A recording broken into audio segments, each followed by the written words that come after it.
వంటి క్షేత్రం అరుణాచల క్షేత్రం. అందుకే అపితకుచాంబ దర్శనం చేసినా, ఆవిడ్ని స్తోత్రం చేసినా, ఆవిడికి నమస్కరించినా ఉత్తర క్షణంలో పలుకుతుంది. కావ్యకంఠ గణపతి మునికి ఆ తల్లి ఎంత పలికిందో మీకు నేను నా ప్రసంగం అయిపోయే లోపల అరుణాచల క్షేత్రంతో అద్భుతంగా తమ జీవితాలు ముడివేసుకున్న మహాయోగులు కొంతమంది ఉన్నారు.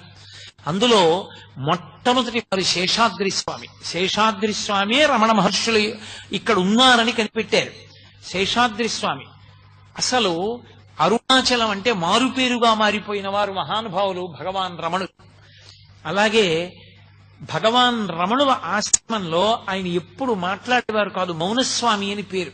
ఆయన ఎప్పుడైనా నోరు విప్పి ఒక్క మాట మాట్లాడితే ఆయన మాట్లాడిన మాటల్ని వెంటనే పోస్ట్ కార్డు మీద రాసి వాళ్ళ అన్నయ్య గారికి పంపిస్తూ ఉండేవారు, సూరి నాగమ్మ గారు. ఆవిడ వ్రాసిన లేఖల వలన రమణ మహర్షి మాట్లాడిన మాటలన్నీ ఇవాళ లోకానికి అందేయి.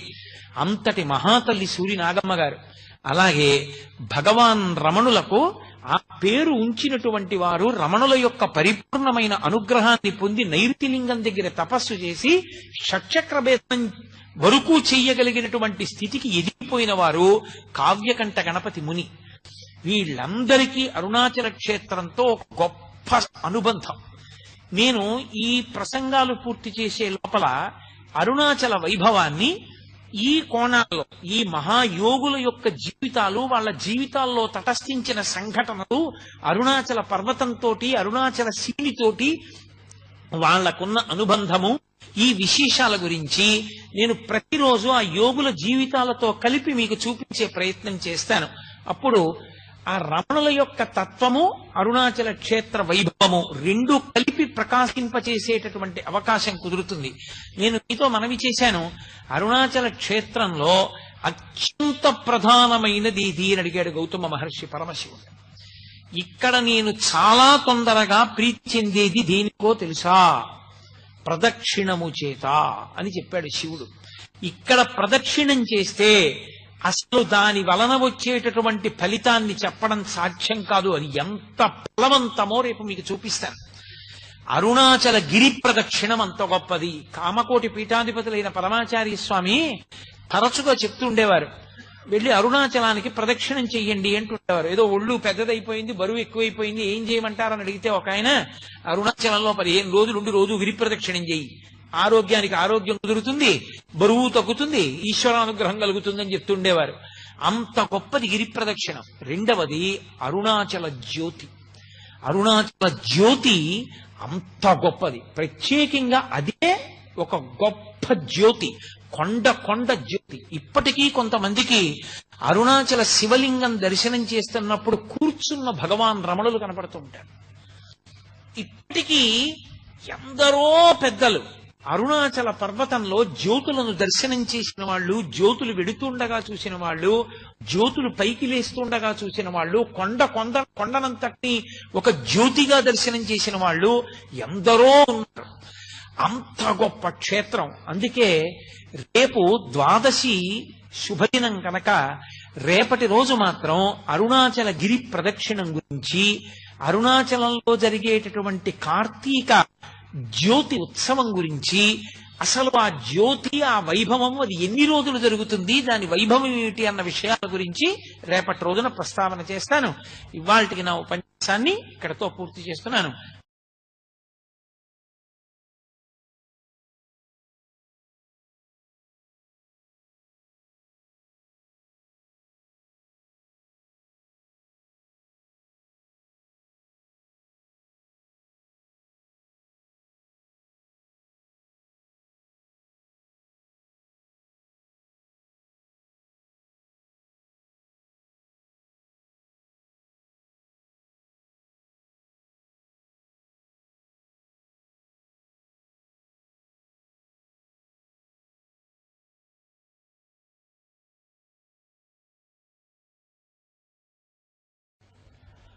పరమేశ్వరుడు గౌతమ మహర్షికి సాక్షాత్కరించి అరుణాచల క్షేత్రమునందు జరగవలసినటువంటి పూజా విధానాన్ని ఉపదేశం చేసినప్పుడు అరుణాచల క్షేత్రమునందు ప్రదక్షిణము అత్యంత ప్రధానమైన ప్రాముఖ్యమైన విషయంగా ఆయన నిర్ధారణ చేశాడు.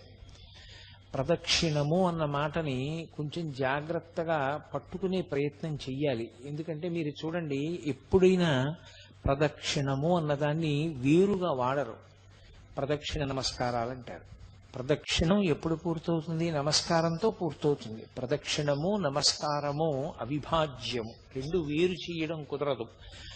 క్రియారూపంగా చూసినప్పుడు ప్రదక్షిణం నమస్కారం కన్నా వేరైనప్పటికీ నమస్కారం చెయ్యడానికి యోగ్యమైనటువంటి వస్తువు పట్ల గౌరవ భావమును ప్రకటనం చేయడంలో ప్రదక్షిణం కూడా నమస్కారమునందు అంతర్భాగమైపోతుంది. అసలు ప్రదక్షిణము అన్న మాట ఎందులోంచి ఉద్భవించింది, ఏ భావనలోంచి పుట్టింది అంటే దక్షిణ అంటే కుడి భాగం. మనం కుడివైపు ఏది ఉంచామో అది పరమ పూజనీయమైన వస్తువు, అత్యంత గౌరవమైన వస్తువు అని పేరు, గుర్తు. నేను ఏకకాలమునందు రెండు వస్తువులను పట్టుకోవలసి వచ్చింది అనుకోండి, పరమ ప్రధానమైన వస్తువు, గౌరవింపబడవలసినటువంటి వస్తువుని కుడి చేతి వైపు ఉంచుకోవాలి. అంత గౌరవించవలసినది కాదు అని అనిపించింది అనుకోండి, ఎడం చేతి పక్కన పెట్టుకుంటారు. ఒక ఈశ్వరమూర్తిని నా చేతిలో ఎవరో పెట్టారనుకోండి, దాన్ని ఎడం చేతి వైపు పెట్టకూడదు, దాన్ని కుడి చేతి వైపు ఉంచాలి.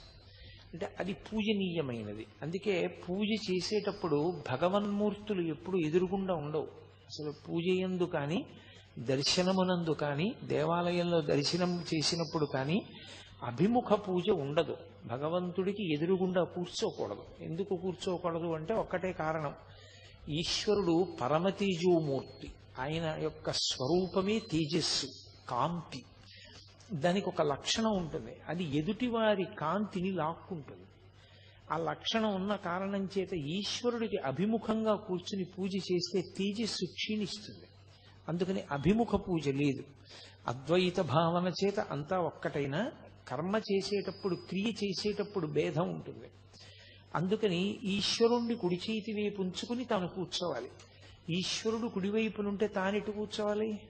తను ఎప్పుడూ ఆరాధనా సమయమునందు తూర్పు దిక్కుని చూడాలి. తూర్పుని చూస్తూ తాను కూర్చుంటే భగవన్మూర్తులు ఉత్తర దిక్కుగా చూస్తాయి. అప్పుడు పువ్వు పడేటప్పుడు కుడి చేతిని కదిపితే పడుతుంది. ఇలా కుడి చేతి వైపు పళ్ళెంలోంచి పువ్వులు ఇలా అంటున్నారనుకోండి, ఆ పువ్వులు ఈశ్వర మంటపం వైపుకు పడుతుంటాయి, ఈశ్వర పాదముల మీద పడతాయి. ఆయన కుడివైపు ఉంటాడు, మనం తూర్పుని చూస్తూ ఉంటాం.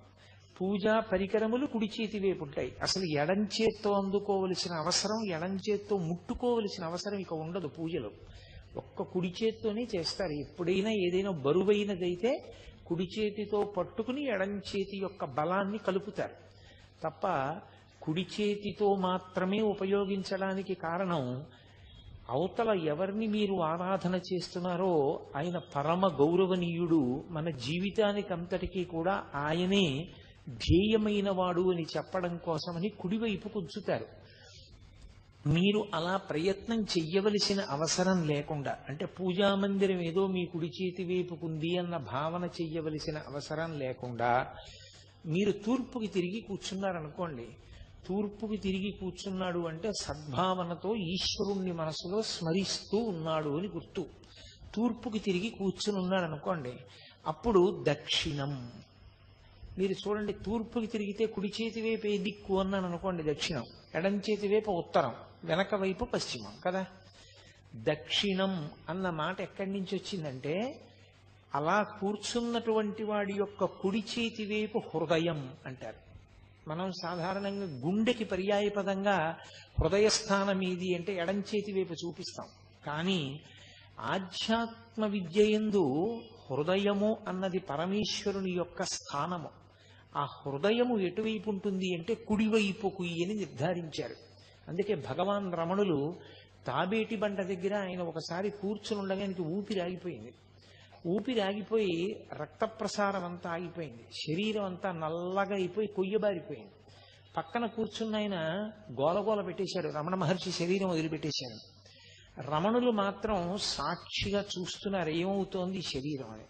ఓ, ఇది మృత్యువాత పడింది అని తెలుసుకున్నారు. తెలుసుకున్న తరువాత అహంస్ఫురణం మాత్రం ఇక్కడి నుంచి వస్తోంది.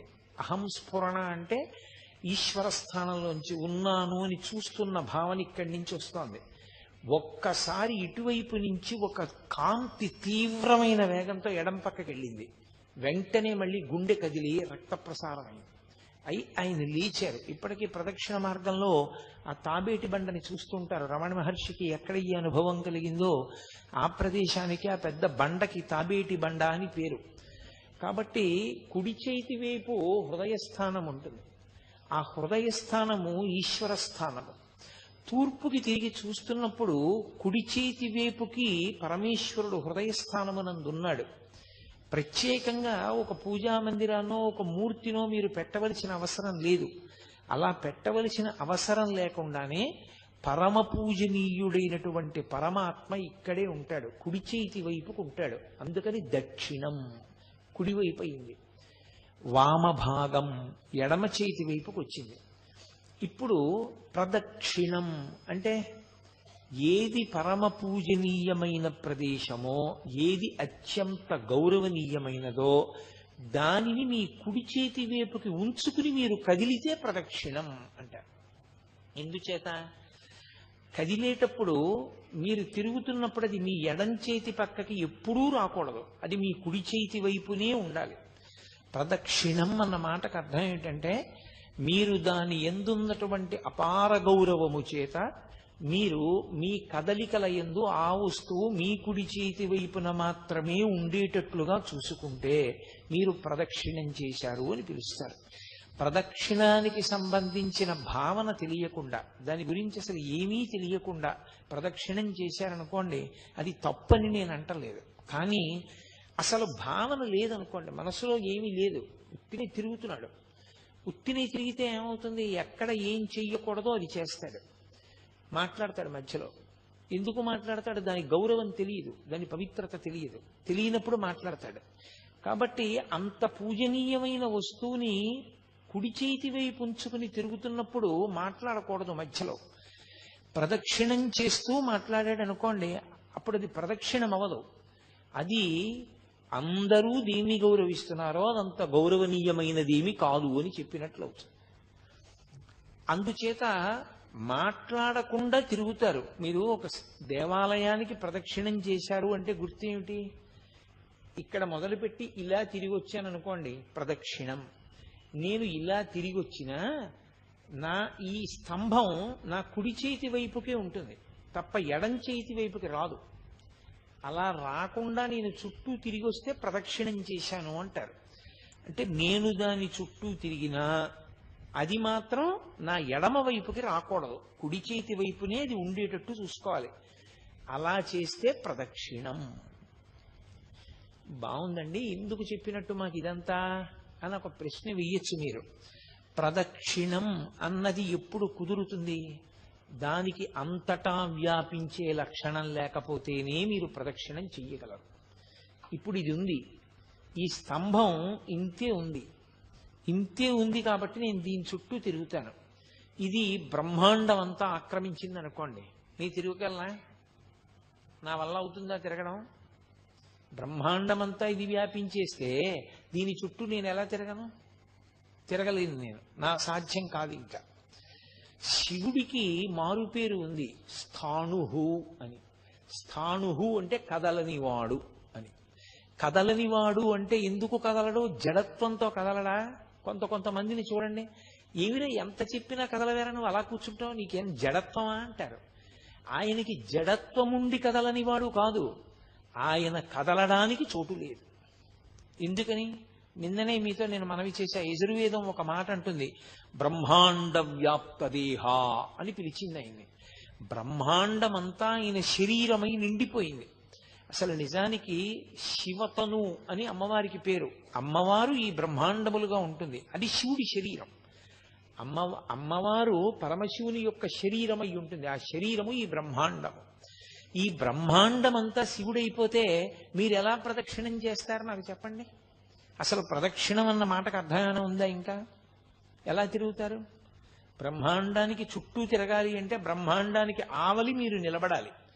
బ్రహ్మాండానికి ఆవల నిలబడి ఏ ఆధారం మీద మీరు దాని చుట్టూ తిరుగుతారు? అప్పుడు ఇక అసలు గౌరవ ప్రకటనం అన్న మాట కానీ ప్రదక్షిణం అన్న మాట కానీ ఎలా సంభవం అవుతుంది? సంభవం కాదు. అంతటా నిండనివాడు పరమేశ్వరుడు కాడు. అంతటా నిండినవాడు పరమేశ్వరుడైతే మీకు ప్రదక్షిణం లేదు కాదు, అవునా కాదా? మీరు ప్రదక్షిణం చేశారంటే వాడు పరమేశ్వరుడు కాడు. ఎందుకని? వాడు అంతటా నిండి లేడు. మీరు ప్రదక్షిణం చేయలేకపోయారంటే వాడు పరమేశ్వరుడు, అంతటా నిండి ఉన్నాడు. మరి ప్రదక్షిణం మనం ఎలా చేస్తున్నాం? మరి గిరి ప్రదక్షిణం అన్న మాట ఎలా వచ్చింది స్కాంద పురాణంలో? అంటే అసలు ప్రదక్షిణం చేసేటటువంటి వానికి ఉండవలసిన మొట్టమొదటి భావన అది. ప్రదక్షిణం చేసేటప్పుడు రెండు చేతులు జోడించి నమస్కరించి ఒక భావన చేస్తారు. ఏమిటి ఆ భావన? అంతటా నిండిన పరమాత్మ నేను ఆయన చుట్టూ తిరగడానికి ఆనుకూల్యత వహించి ఒక రూపంగా ఆయన కిందకి దిగొచ్చాడు. తక్కువగా దిగిపోయాడు. ఆయన దిగిపోయి ఇప్పుడు తిరుగు నా చుట్టూ అన్నాడు. ఇప్పుడు తిరుగు నా చుట్టూ అన్నాడు కాబట్టి తిరగగలుగుతున్నారు. లేకపోతే ఎలా తిరుగుతారు? తిరగడం సాధ్యం కాదు.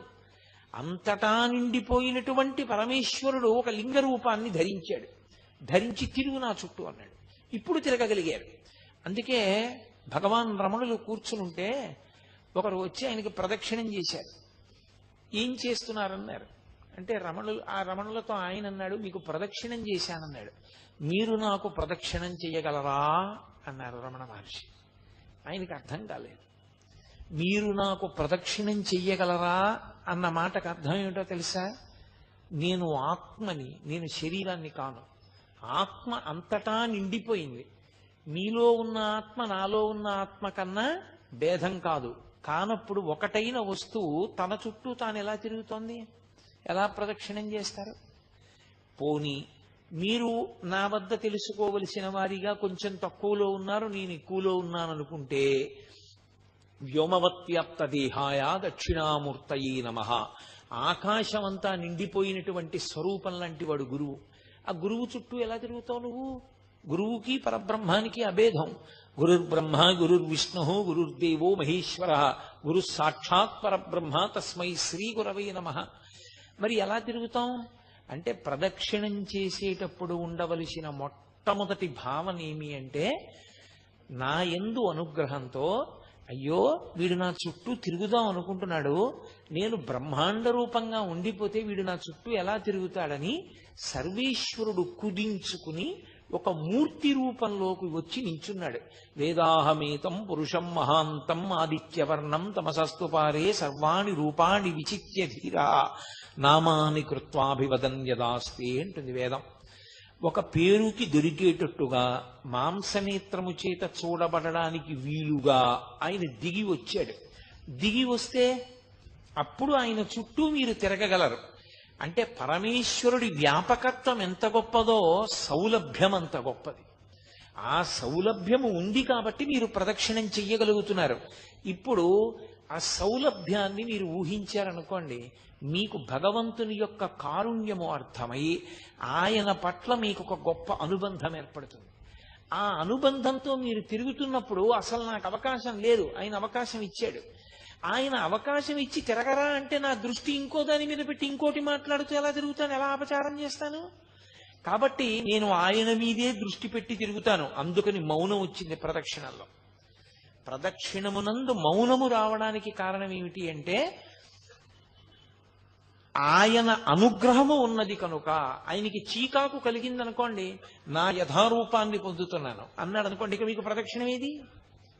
అందుకని ఆయన అనుగ్రహాన్ని నిలబెట్టుకోవడానికి మీరు అంత జాగ్రత్తగా ప్రదక్షిణం చెయ్యాలి. ప్రదక్షిణం చేసేటప్పుడు ఒక నియమం చెప్తారు.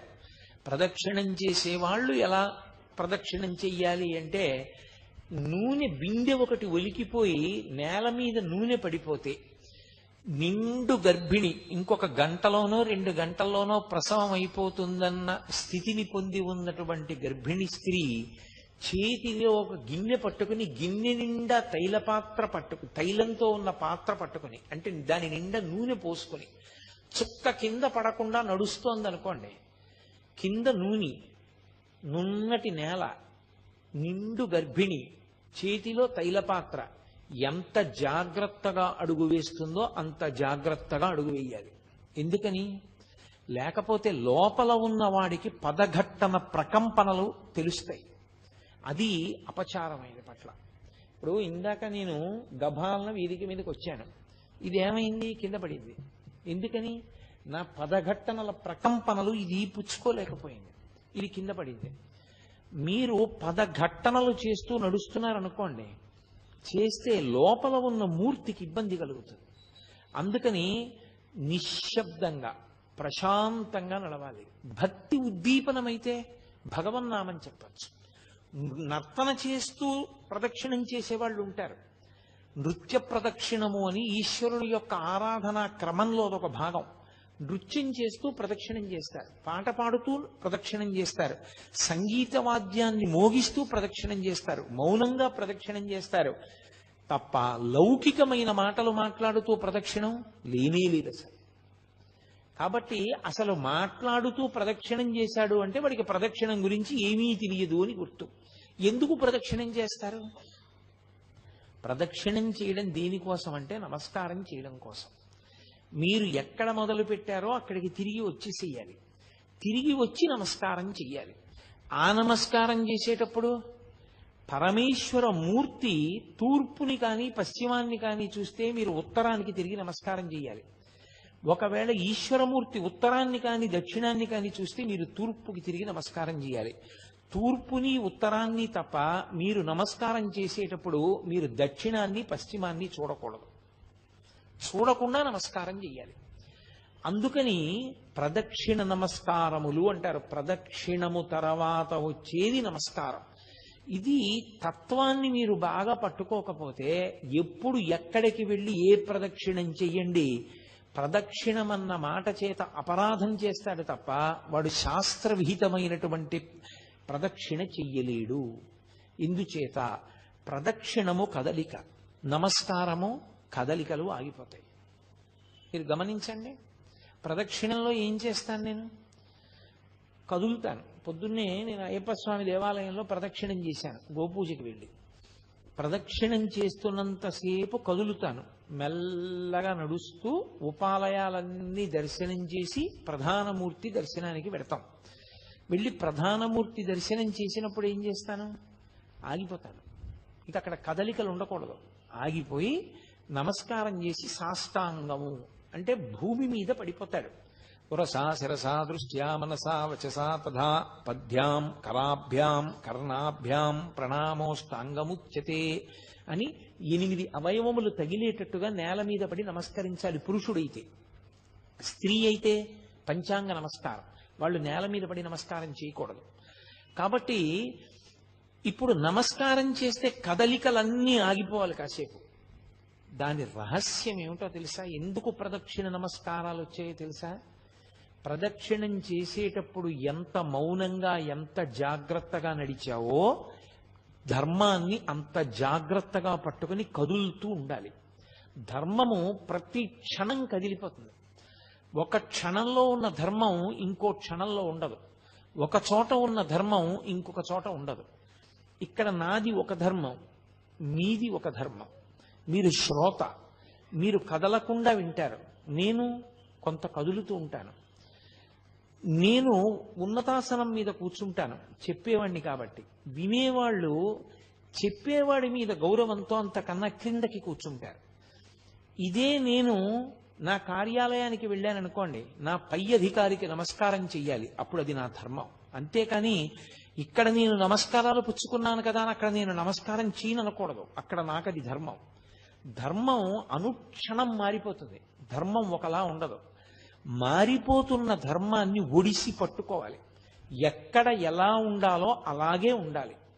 ఎక్కడ ఎలా ఉండాలో అలా ఉండడంలో వైక్లభ్యం వచ్చిందనుకోండి, మీరు చిన్నవాళ్ల పట్ల తప్పు చేస్తే ఈశ్వరుడికి క్షమార్పణ చెప్పాలి, పెద్దవాళ్ల పట్ల తప్పు చేస్తే పెద్దవాళ్లకి క్షమార్పణ చెప్పాలి. నా మాట మీరు బాగా పట్టుకున్నారో లేదో? నేను క్షమార్పణ రెండుగా విభాగం చేసి మాట్లాడాను.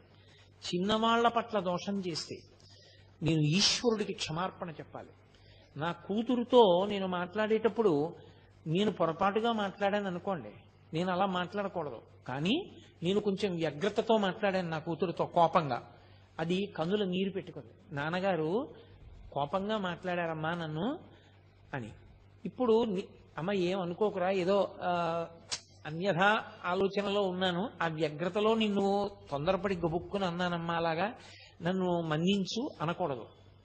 చిన్నపిల్లల దగ్గర అపరాధం చేసినటువంటి వాడు చిన్నపిల్లలకి క్షమార్పణ చెప్పకూడదు. తాను ఈశ్వర మందిరంలోకి వెళ్ళి క్షమార్పణ చెప్పాలి. పరమేశ్వర, పొరపాటు చేశాను, నా కూతురు నా కడుపున పుట్టింది, దాని పట్ల వ్యగ్రతతో ఏదో కోపంతో ఇంటికి వచ్చి గభాలన ఏ పుస్తకమో కనపడలేదని దాన్ని నింద చేశాను, నువ్వే తీసి ఎక్కడో పడేసి ఉంటావని.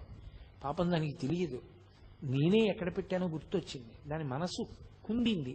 నాన్నగారు నన్ను అనవసరంగా అన్నారండి, నేను తప్పు చేశాను, దాని మనసు బాధ పెట్టాను, నన్ను క్షమించు అని ఈశ్వరుడికి క్షమార్పణ చెప్పాలి. పెద్దవాళ్ల పట్ల అపచారం చేస్తే, నా కూతురు నా పట్ల అపచారం చేసింది అనుకోండి, దేవుడికి చెప్పడం కాదు, పూజా మందిరంలోకి వెళ్ళి నాన్నగారండి క్షమించండి, నేను పొరపాటు చేశాను, నిజమే నేనే తీశాను ఆ పుస్తకం, నాన్నగారు తీయలేదు అన్నాను కానండి, మర్చిపోయాను, నేనే తీశాను, మీకు కనపడలేదు, మీరు ఇబ్బంది పడ్డారు, నన్ను క్షమించండి అని చెప్పాలి. ధర్మాన్ని ధర్మంగా పట్టుకోవాలి. అందుకే ధర్మం అంతా కదలిక. ధర్మమునందు కదిలి కదిలి కదిలి కదిలి ఎక్కడ ఆగిపోతాడంటే సత్యమునందు ఆగిపోతాడు. సత్యము మారదు. అన్ని వేళల, అన్ని యుగములలో, అన్ని రోజులలో, అన్ని సంధ్యలలో మార్పు లేక, కదలిక లేక ఒక్కలా ఉండిపోయేటటువంటి పదార్థమునకు సత్యమని పేరు. ఆ సత్యము బ్రహ్మము, పరమేశ్వరుడు. సత్యం జ్ఞానమనంతం బ్రహ్మ. సత్యమే బ్రహ్మము, బ్రహ్మమే సత్యము. సత్యమునకు బ్రహ్మమునకు అభేదము. ఆ సత్యాన్ని చేరుకోవడానికి మీరు కదులుతూ ఉండాలి. ధర్మం పట్టుకుని, ధర్మం పట్టుకుని కదిలి కదిలి సత్యమునందు ఆగిపోతారు. అదే ఈశ్వరుణ్ణి చేరుకోవడం. అందుకే ధర్మాన్ని ఎవడు పట్టుకున్నాడో వాడు సత్యాన్ని చేరిపోతాడు. ఎవడు ధర్మాన్ని వదిలేశాడో వాడు సత్యాన్ని చేరలేడు. కాబట్టి ప్రదక్షిణ నమస్కారము కదిలి కదిలి ఆగిపోవుట, పడిపోవుట. కదిలి కదిలి ఆగిపోవడం అంటే తిరిగి తిరిగి ఈశ్వరుణ్ణి చేరిపోవడం. జన్మ జన్మలు ఎన్నో ఎత్తి జీవుడు శరీరాలు మార్చి మార్చి మార్చి మార్చి ప్రవేశించి ధర్మాన్ని పట్టుకోవడానికి వీలైనటువంటి మనుష్య జన్మలోకి ప్రవేశించి, ధర్మము అన్నిటికీ ఉండదు, మనుష్యునొక్కనికే ధర్మం, మిగిలిన వాటికి అన్నిటికీ కలిపి ఒకటే ధర్మం, పశుధర్మం. పశుధర్మో నమే ప్రీతిం అంటాడు వ్యాసుడు దేవి భాగవతంలో. పశుధర్మం అంటే దానికి ఏవి ప్రమాణములు ఉండవు. ఆకలేసింది మీరబడి తినేయడమే, తనకన్నా బలహీనమైన ప్రాణి చెనకేయడమే, తనకి కామం కలిగింది తన కడుపున పుట్టినటువంటి దూడైనా సరే దానితో సంభోగించడమే. మనుష్యునకు అలా కుదరదు, ఆయనకి ధర్మం ఉంది. ఎలా పట్టుకోవాలో అలా పట్టుకోవాలి. ఎలా పట్టుకోవాలో చెప్పేది ఎవరు? వేదం. ఇక రెండో పదార్థం లేదు. ధర్మం చెప్పడానికి లోకంలో అధికారం ఉన్నది ఎవరికి? గురువుకి కూడా లేదు. గురువు ఎప్పుడవుతాడంటే అచంచల విశ్వాసము వేదమునందుంటే, వేదం ఏం చెప్పిందో అది చెప్తేనే గురువు తప్ప గురువు గారు చెప్తే ధర్మం అవదు. వేదాన్ని గురువు గారు చెప్పారు కాబట్టి ధర్మం అవుతుంది. గురువు వేదం ఒక్కటే చెప్తాడు, వేదాంతర్గతమైన విషయమును మాత్రమే గురువు చెప్తాడు. అందుకే వేదమే ప్రమాణము, శృతి ప్రమాణం తప్ప వేరొకటి ప్రమాణము కాదు. ఆ వేదము ధర్మాన్ని చెప్పింది. ఇదిగో ఈ తత్వాన్ని పట్టుకుంటే ముందు ప్రదక్షిణం చేయడానికి అధికారం వచ్చిందని గుర్తు. కాబట్టి శివుడు అన్నాడు గౌతమ మహర్షితో, అరుణాచలమునందు ప్రదక్షిణము గొప్పది. ఎందువల్ల? నేను స్థూల శివుడిగా ఉన్నాను ఇక్కడ, నేను ఒక కొండ రూపంలో ఉన్నాను. ఏమిటి అనుగ్రహం దానివల్ల అంటే, అసలు సామాన్యమైనటువంటి ఏ జీవి కూడా నన్ను చేరలేదు ఇక్కడ. నేను అగ్నిలింగాన్ని కాబట్టి పెద్ద పెద్ద స్ఫులింగములతో అంత పెద్ద అగ్నిహోత్రం జ్వలిస్తోంది అనుకోండి, మీరు పెడతారా నేను పెడతానా ప్రదక్షిణం చేయడానికి? ఎలా సాధ్యం? అసలు ఎవరు వెళ్ళరు. దాని మించి సెగొచ్చిందనుకోండి, గాలి, వేడి గాలి, మాడిపోతాడు. ఎవరు ప్రదక్షిణం చేయగలరు? చెయ్యలేరు. ఆయన ఏం చేశాడంటే ఆ శిలలలోకి లాగేశాడు ఆ అగ్నితత్వాన్ని. లాగి ఒక కొండలా కనపడేటట్టుగా, దాని మీద ఓషధిలో పెరిగేటట్టుగా కూడా అనుగ్రహించాడు. ఒక కొండలా కనపడిన కారణం చేత మీరు పరమేశ్వర ప్రదక్షిణాన్ని చెయ్యగలరు. నా అనుగ్రహము చేత అగ్నిలింగమైన నేనే అరుణాచలంలోకి వచ్చేటప్పటికి ఒక పర్వత రూపాన్ని పొందారు. ఈ పర్వత రూపాన్ని పొందిన కారణం చేత ఇక్కడ ఎవరు ప్రదక్షిణం చేస్తానని నిర్ణయం చేసుకుని బయలుదేరుతాడో వాడు కొన్ని కోట్ల కోట్ల కోట్ల కోట్ల జన్మలెత్తితే తప్ప అసలు ఆ సంకల్పమును పొందడు. నేను నిన్ననే మీతో ఒక మాట మనవి చేశా. అరుణాచల ప్రవేశమునకు ముందు, అరుణాచల ప్రవేశము తరువాత అని జీవుడికి విభాగం చేస్తారు. అసలు వీడెప్పుడైనా అరుణాచలం వెళ్ళాడా చూస్తారు. అరుణాచలం వెళ్ళాడు, ఆ జీవుడి స్థాయి వేరు. అరుణాచలం వెళ్ళలేదు, ఆ జీవుడి స్థాయి వేరు. ఇప్పుడు అరుణాచల ప్రవేశం చేశాడు, గిరి ప్రదక్షిణం చెయ్యాలి, ఆ గిరికి ప్రదక్షిణం చెయ్యాలి తాను. ఆ కొండకి ప్రదక్షిణం అంటే శివుడికి ప్రదక్షిణమే.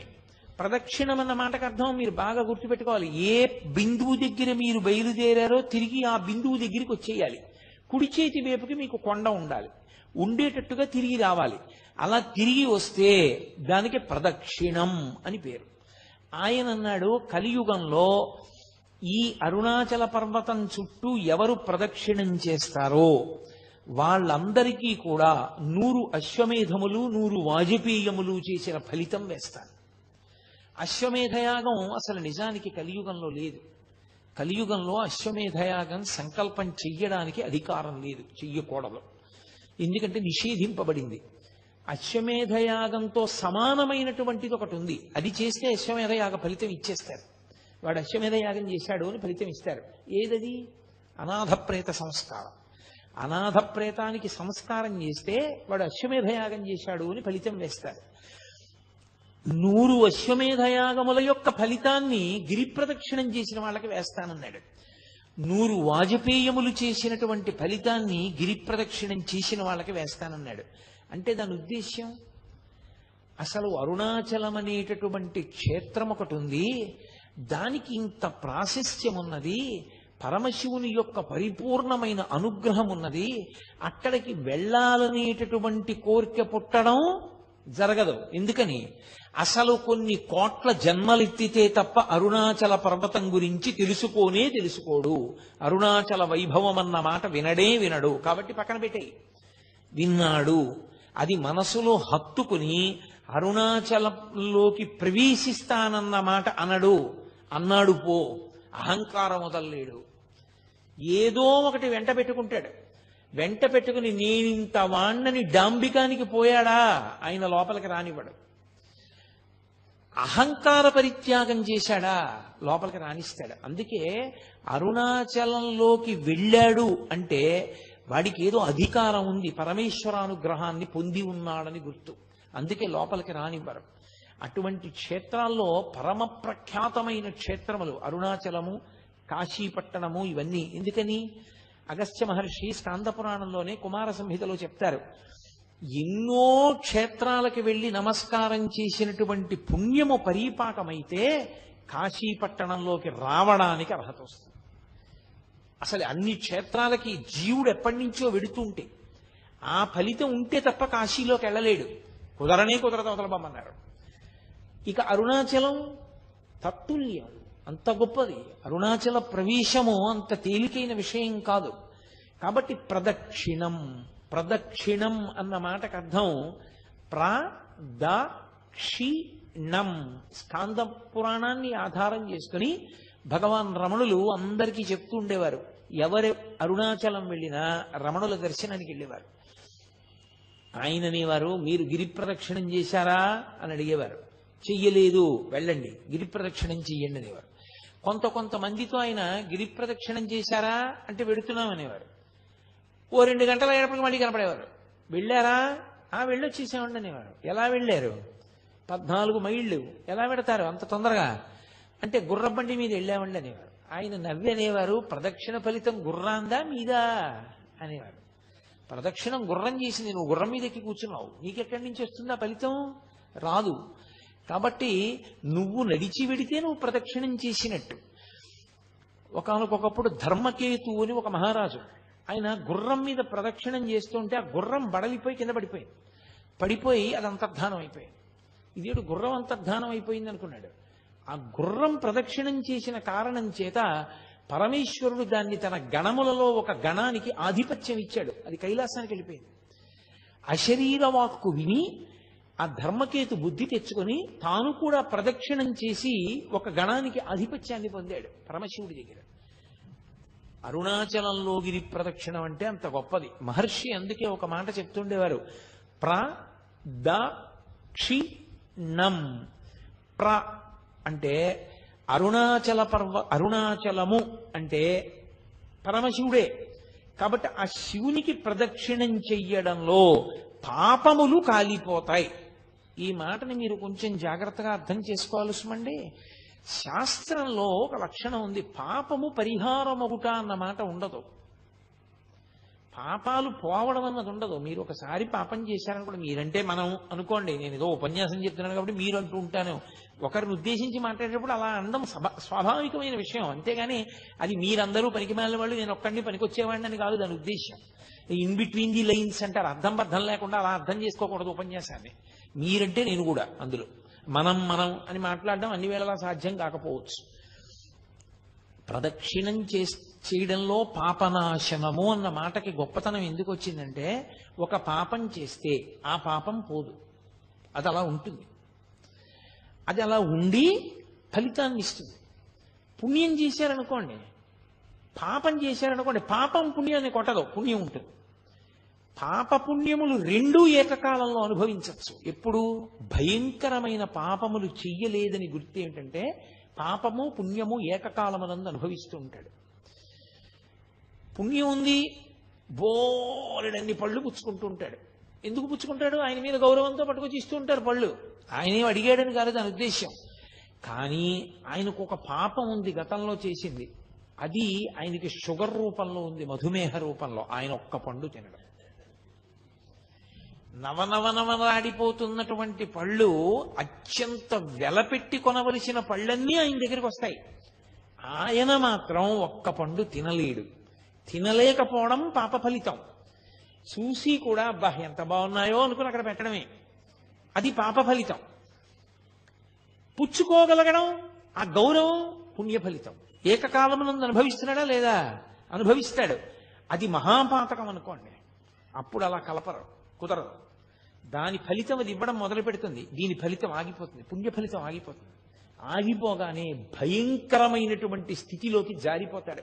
ఇదే సుందరకాండలో స్వామి హనుమ చెప్తారు, తదేవ ఫలమన్వేతి ధర్మస్య ధర్మనాశన ప్రాప్తం ధర్మఫలం తావద్భవతా నత్ర సంశయ అంటారు. పాపములను కాల్సరు, పాపం అలాగే ఉంటుంది. విశేషమైనటువంటి ఈశ్వరానుగ్రహము కలిగినటువంటి ప్రదేశములలో ఈశ్వరుడే ప్రమాణం చేశాడనుకోండి, నేను కాల్చేస్తానన్నాడు అనుకోండి, అప్పుడు కాల్చేస్తాడు, అప్పుడు తీస్తాడు. అది జీవుడికి పరమ అదృష్టం. అది ఎలా పోతుందండి? అలా కుదరదు. అలా ఎలా పోతాయి? చేసిన పాపాలేం పోవు, పట్టుకుని ఉంటాయి అలాగా. ఆ పాపములను కాలుస్తారు. ఎప్పుడు? అరుణాచలంలో గిరి ప్రదక్షిణానికి వెళ్ళినటువంటి వాడికి. ఎలా ప్రదక్షిణం? నేను ఇందాక చెప్పినట్టు ప్రదక్షిణం చేస్తే, భగవన్నామం చెప్తూ వెడితే, నృత్యం చేస్తూ వెడితే, మహానుభావులు 1000 కన్నా ఎక్కువ మార్లు అరుణాచలానికి శరీరాన్ని నేల మీద పడేసి దొర్లిస్తూ పొర్లు దండాలు పెడుతూ ప్రదక్షిణాలు చేసిన వాళ్ళు ఉన్నారు. అంత గౌరవంతో ఆ పర్వతానికి పరమశివ స్వరూపంగా ప్రదక్షిణం చేశారు. కాబట్టి అలా ప్రదక్షిణం చెయ్యడానికి నువ్వు ఉపక్రమించి ప్రదక్షిణం చేస్తే పాపములు కాలిపోతాయి. పాపము ప్రతిబంధక స్వరూపం. ఏదైనా ఒక కోరిక తీరకపోవడానికి కారణం ఏమిటంటే పాపమే ప్రతిబంధకంగా అడ్డొస్తుంది. ఇప్పుడు చూడండి, కొంతమంది కాశీ వెడదాం అనుకుంటారు, పాపం అన్నీ సిద్ధం చేసుకుంటాడు, ఇంకా రేపు కాశీ వెడదామనగా ఇవాళ ఏదో ప్రతిబంధకం వస్తుంది, వాడికి దాంట్లోంచి బయటికి రాలేడు, అందులో కాశీ ప్రయాణం ఆపేసుకుంటాడు. ఈశ్వరుణ్ణి ఏదో సేవిద్దాం అనుకుంటాడు, సేవించలేడు, వదిలిపెట్టవలసి వస్తుంది, పూజలోంచి లేచిపోవలసి వస్తుంది, ఒక్కొక్కసారి తప్పదు. అలా జరిగింది. ఒక దేవాలయానికి వెడదాం అనుకుంటాడు, ఎవరో వస్తారు, ఆయన్ని చూడగానే అయ్యో గుడిలోకి వెడుతున్నాను అన్నా కూడా మనసు చిన్న చేసుకుని లోపల బాధపడుతున్నా పైకి వెకిలిన ఒకటి నవ్వి రెండంటూ తీసుకుని ఇంట్లోకి వెడతాడు. ఆయన వెళ్ళిపోతారు, గుడి కట్టేస్తారు. అంత పరమపావనమైన తిథి నాడు దేవాలయానికి వెళ్ళడం లేదు. మంచి కార్యం, గుడికి వెళ్ళాలి, అనారోగ్యం, వెళ్ళలేడు. నేను శాస్త్రం చెప్తున్నానని గుర్తుపెట్టుకోండి. మీతో పాపము ప్రతిబంధకమై అడ్డొస్తుంది, మిమ్మల్ని చెయ్యనివ్వదు. ఆ మంచి పని అడ్డుపడి అప్పటికి మిమ్మల్ని అడ్డు పెట్టి తర్వాత తొలగుతుంది. కానీ కాలం దాటిపోతుంది. కాలం ఆగదుగా, కాలం వెళ్ళిపోతుంది. మీరు ఆ పుణ్యాన్ని సంపాదించుకోలేరు. సంపాదించకుండా అడ్డొస్తూ ఉంటుంది. అడ్డుపడినంత కాలం మీ కోరికలు తీరవు. పుణ్యబలం లేదు కాబట్టి మీ కోరికలు తీరే అవకాశం ఉండదు. కాబట్టి ఇప్పుడు పాపము కాలడం అంత గొప్పది. కోరికలను తీర్చుకోవడానికి, కోరికలంటే పనికి మాలిన కోరికలని కాదు నా ఉద్దేశంలో, జీవుడు అభ్యున్నతిని పొందడానికి ఏ కోరికలు మంచివో అటువంటి కోరికలు తీరడానికి అది కారణమవుతుంది. ఇప్పుడు నేను అమెరికా ప్రెసిడెంట్ అవ్వాలని ఒక ఆయన అడిగాడు. నాకు కొడుకు పుట్టాలండి అని ఒక ఆయన అడిగాడు. రెండూ కోరికలే, కానీ ఒక కోరిక పరమ ధార్మికం. మీరు మార్గం చెప్పచ్చు. అయ్యా మీకు కొడుకు పుట్టలేదా, ఓ పని చేయండి, మీకు సంతానం లేకపోతే ఫలానా దేవాలయాన్ని ఆశ్రయించండి అని చెప్పచ్చు. ఎందుకని? అది ధార్మికం, అది ఉండవలసిన కోరిక. సంతానం ఉండాలన్న కోరిక ఎవరికి ఉండదు? సంతానం లేకపోతే ఉత్తరగతులు ఉండవు. కాబట్టి మీరు సలహా చెప్పచ్చు. అమెరికా ప్రెసిడెంట్ ఎందుకు నీకు? అది అడిగిన వాడికి అవతల పొమ్మని చెప్పచ్చు. ఏ కోరిక తీర్చాలో ఏ కోరిక తీర్చకూడదో మనకే వివక్ష ఉన్నప్పుడు పరమేశ్వరుడికి ఉండదు. వాంఛితార్థ ప్రదాయిని, ఏ కోరిక తీరాలో ఆ కోరిక తీరుస్తాడు పరమేశ్వరుడు. దానికి అడ్డొచ్చినటువంటి ప్రతిబంధకాన్ని కాల్చేస్తాడు. అది ప్రదక్షిణంలో అంటే పాపము కాలుతుంది, ఇచ్చేస్తాడు. ఇప్పుడు కోరిక తీరుస్తాడు. కానీ ఒక ఇబ్బంది ఒకటి ఉంటుంది, ఒకటి ఉంటుంది వెనకాతల. అన్న మాటకు అర్థం ఏంటో తెలుసా? ఎప్పుడైనా సరే సంస్కృతంలో క్షకార ప్రయోగం చేశారు అంటే ఒకటే గుర్తు, అది చాలా మిమ్మల్ని ఇబ్బంది పెట్టేది అని గుర్తు. అందుకే సంస్కృతంలో ఏదైనా బాధతో కూడుకున్న విషయం చెప్పాలనుకోండి, అది చాలా కష్టమైన విషయం అవసరమండి అన్నది చెప్పవలసి వస్తే ఏం చేస్తారంటే శ్లోకంలో ఎక్కువ మార్లు వాడేస్తే మీరు ఆ శ్లోకం చూడగానే చాలా కష్టమైన విషయం ఎవరు అనుభవిస్తున్నారు అని మీరు గుర్తుపడతారన్నమాట. క్షితిక్షమా పుష్కర సన్నిభాక్షి యారక్షిత రాఘవ లక్ష్మణాభ్యాం సారాక్షసీభి వికృతేక్షణాభి సంరక్షిత సాంప్రతి వృక్షమూలే అంటారు మహర్షి. అన్నిసార్లు తిరిగింది అంటే సీతమ్మ ఎంత కష్టంలో ఉందో నువ్వు గమనించు. పక్కన వచ్చి కూర్చుంది. పాపం కాలింది, కోరిక తీరింది. ఎప్పటికీ? ఈ జన్మకి. ఒకటి ఉంది, అది చాలా పెద్దది. ఆ ఏమిటో తెలుసా? సంచితం. పర్వతాల కింద పడిపోయి ఉంటుంది. అంత పాపం ఏ 70 ఏళ్లలోనూ అనుభవించరా అంటే స్పృహ తప్పిపోతాడని పరమేశ్వరుడు కొంత పుణ్యం కొంత పాపం కలిపి పెట్టి పంపిస్తాడు. ఈ వలన ఏమవుతుందంటే వాసనాబలం ఉండి ఏ చిన్న పని చేయనివ్వండి ఫలితం అపేక్షిస్తాడు. నాకు ఈ కోరిక తీరాలంటే అందుకు నేను ఇచ్చేస్తున్నానంటాడు. ప్రదక్షిణం చేసేటప్పుడు అన్న మాటకు అర్థం ఏమిటంటే, అన్న అక్షరానికి అర్థం కామ్యముతో కూడిన కర్మ నశిస్తుంది, దాని వలన చిత్తశుద్ధి కలుగుతుంది. కామ్యముతో కూడిన కర్మ అంటే ఏ పని చేసినా నాకేదో రావాలి.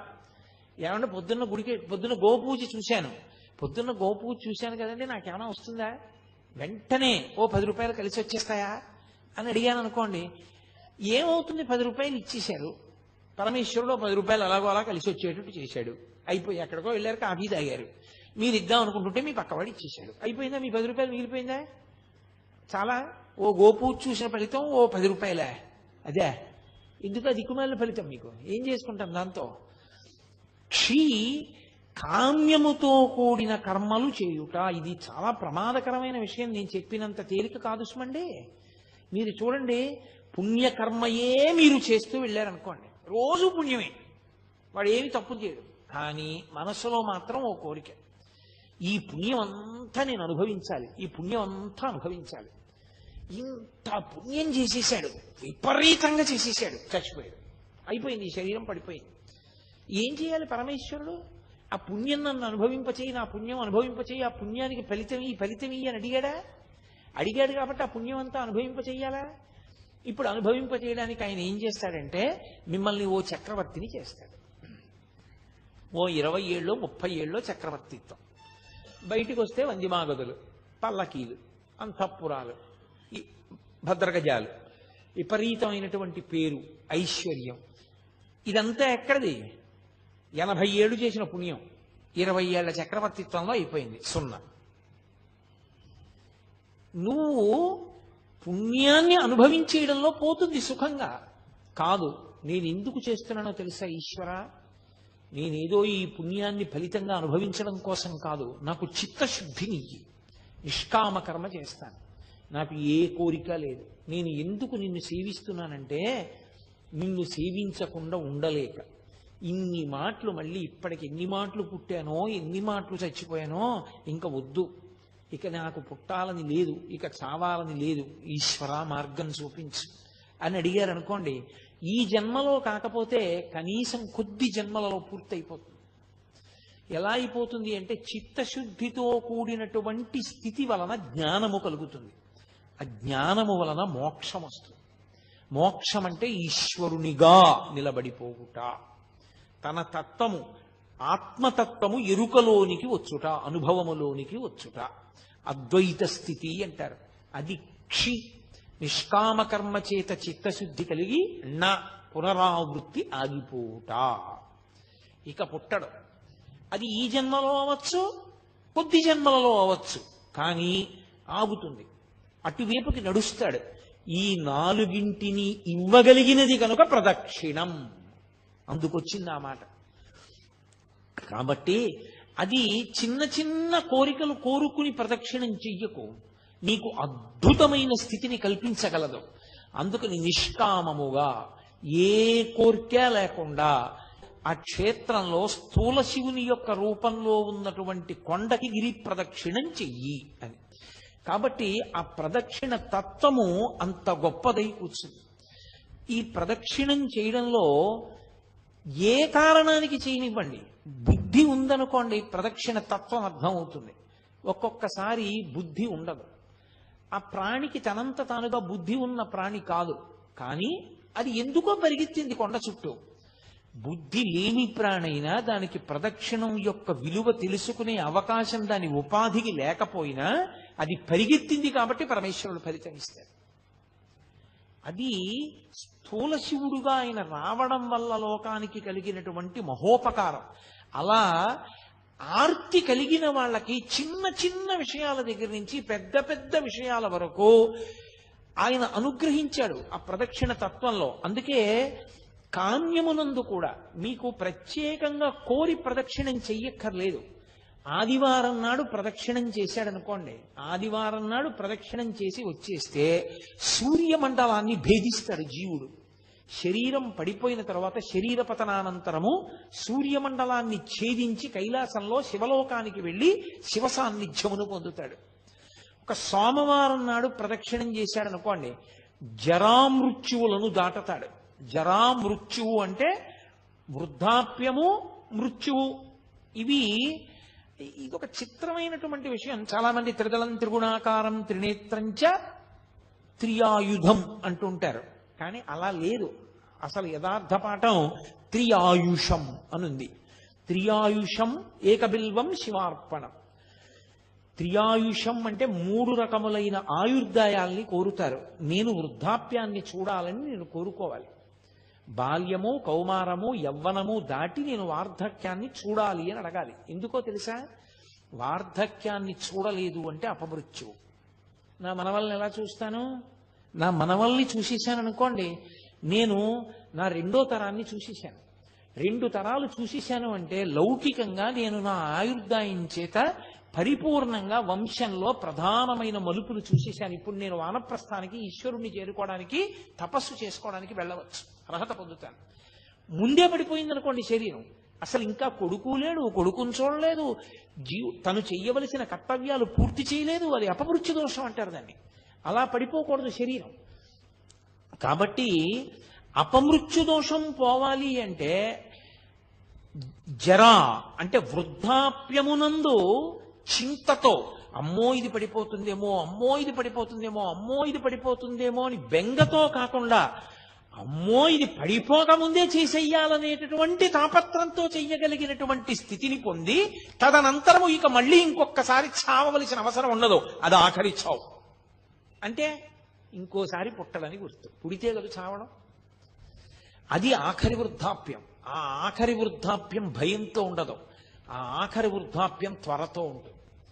ఓ జుట్టు తెల్లబడిపోతోంది, 60 వచ్చేసాయి, చేసేయాలి గబగబా మంచి కార్యక్రమాలన్నీ. ఈ పాటి ఓపిక ఉండగా సంధిబంధములు సడలిపోకముందే ఈశ్వరారాధన చేసేయాలి, ఈశ్వరుడిచ్చిన సమయాన్ని సాధ్యమైనంత వెచ్చించేయాలి అని త్వర కలిగి భగవదారాధన యందు మగ్నుడవుతాడు.